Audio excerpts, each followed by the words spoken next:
What's up, guys? Zaid here.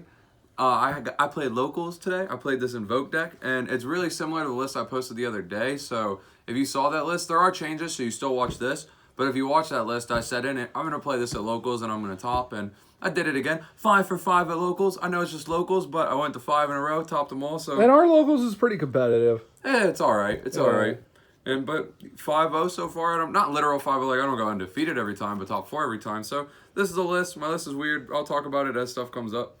To start, we play the Alistairs. Best card in the game. I'm just kidding. He doesn't like this card. 7 Alistair, and then 1 Invocation. No 2? No, the reason I opted to play 1 is because this deck plays a lot of bricks, and I want to minimize bricks, because if I'm playing the game, I'm winning, and if I'm not, I'm losing. And I'd rather just play hand traps over the bricks. I drew this like twice, and one time it was cool to have it, but the other time it sucked. And so yeah, there's that. Then I like this engine a lot. The Dogmatica cards. They're so good. I feel like this is standard for the most part. There was a world where I thought about playing a second one of this. In my deck profile online, I played 2 of this one. And I cut it in this for a hand trap that I didn't even like the hand trap of, but I'll talk about that when I get there. But I feel like the only one of these I'd consider adding more of would be this card to 2. Because this deck, this build, like, you notice there's not a Maximus, there's not a Schism. The intention of this deck is to just, like, hand trap your opponent into oblivion, play a 1-card starter, and, like, your engine keeps going. And when you play Alistair, right, if they don't negate the Alistair gets the Invo, you make the Macabre, Invo recycles. Stop watching TikTok over a deck profile and Spencer. Shout out Spencer watching TikToks in the background.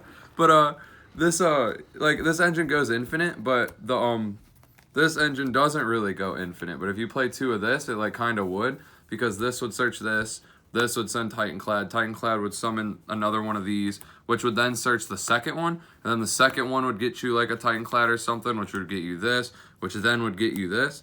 And the engine could technically go, not infinitely, but you'd play for 3 to 4 turns off it, plus disruptions. So, like, I'm contemplating that, but you don't want to draw it that often. But if you draw 4 hand traps and this going first, like, this starts the engine in as an interruption, so that's kind of cool. And, the other engine, DPE, we steady drawing this card and this card, but, like, one cool thing is, like, this card I linked with in the mirror match, and it was kind of strong. But aside from that, like, these suck to draw.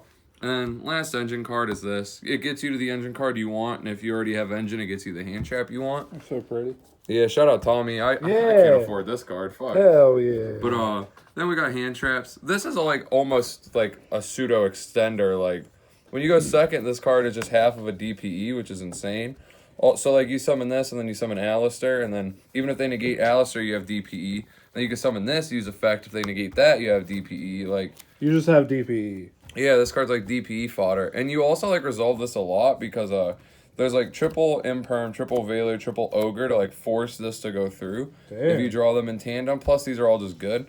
I typically haven't been playing this if you like watch my Sword Soul deck profile and stuff, but in this deck it's fine. In other decks that are like combo heavy, like these more because they're tuners, but in this deck I just wanted to play a minimum of 15 hand traps, and these 12 and then the 3 Ash are like gonna be standard for me in invoked decks. These are crazy.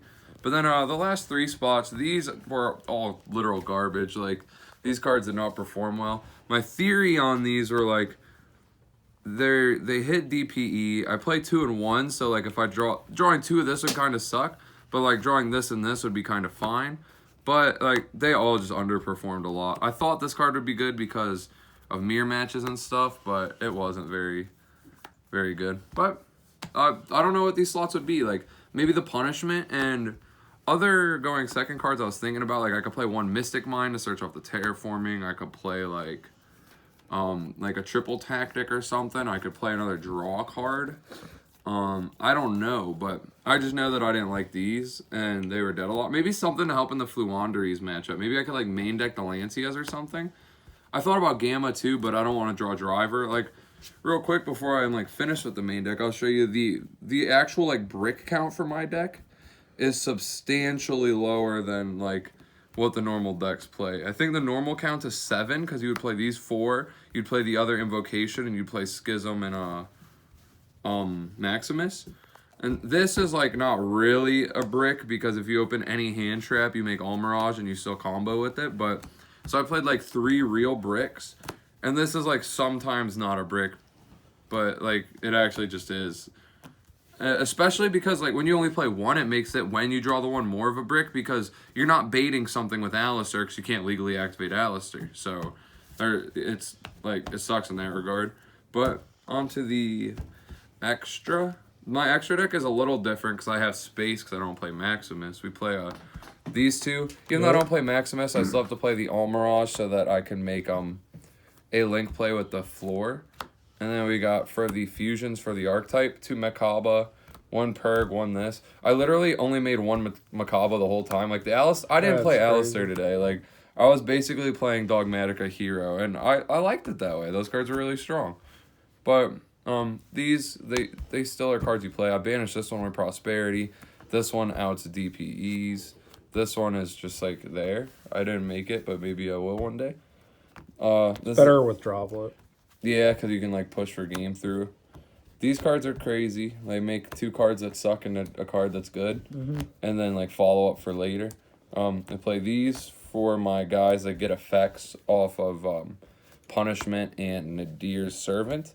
This was so that if I draw the Invocation without Alistair, if I draw the DPE cards, but I do open the Nadir's Servant, I would send this, search Ecclesia. Ecclesia grab the trap, and then have this to send with the trap to keep my engine going. And like if you're going second, you would just send this. If you're going first, you'd send this. And this was cool. You probably don't have to play it. There's probably better cards, but I really don't like drawing Celestial.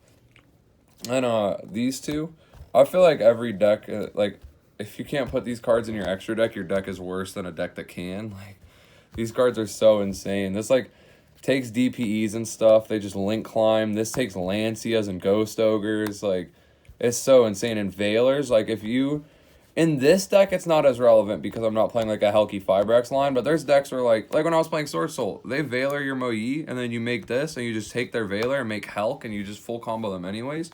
In this deck, you, like, take the Lancia, take the Ogre, this punishes. I summon an Ecclesia off this. Like, cards just, these are crazy cards. And when they die, they both float. This adds, like, DD Crow, I think, in this deck. And then this adds the Ecclesia, and they're kind of cool. And then I play this, Selene and Access Code. Even though I don't play Helk, these still climb into it. They're spellcasters. A lot of your main deck guys are spellcasters. This reviving Ecclesia can also just, like, get Ecclesia's effect and then not go into this. Did Access Code come up? Nope. I banish these 4, like, every time off Prosperity. Okay. And then I would be, like, a Makaba and then something else based on my hand. Okay. But, like, they were cool. It was cool that they were there. There was a line where I could have killed with this, but he scooped before then. Okay. So it kind of came up. Yeah, like, technically. Its existence let him know to scoop. But then, the side deck, this is kind of different from my list online. Playing this. Yeah. Oh. I like these cards because there's a lot of going first blowouts you could play, but this one puts a body on board, and I like the body for DPE. That's about it on those. I also play these. It's like a going second card in some matchups, but it makes it so this is playable going first against Fluanderies, which was my only loss today, but it happens. You lose that deck sometimes. That deck's really good when it draws well, but sometimes it just gets shit on when it doesn't. My favorite card in the format, like, this is the best side deck card. I almost want to main it, but it's not good enough to main at our locals. Yeah, but no way. I think I would main this in, like, any higher tier event. Because the decks it's good against is, like, anything with Brave, and then it shits on Sword Soul, and it shits on anything with Helki Fibrax. Those are all the best decks. Relatively, like, 90% of yeah, that's, like, decks, and if their deck's not playing any of that, it's either DDD or their deck sucks. So, like, I'm not really afraid. And then I'll just side it out game 2 and 3 if it's dead against them. But the thing I love about this card is a combo piece. Like, I'm in love with this Nib and then the Phantasme right now because they're combo pieces too. Like, you make DPE win the game. And the same, like, reason with Phantasme, except this card also in this deck, you drop Phantasme when they're going first, you fix your hand, and then when you summon Alistair, if they Veiler or Imperm, this can protect it.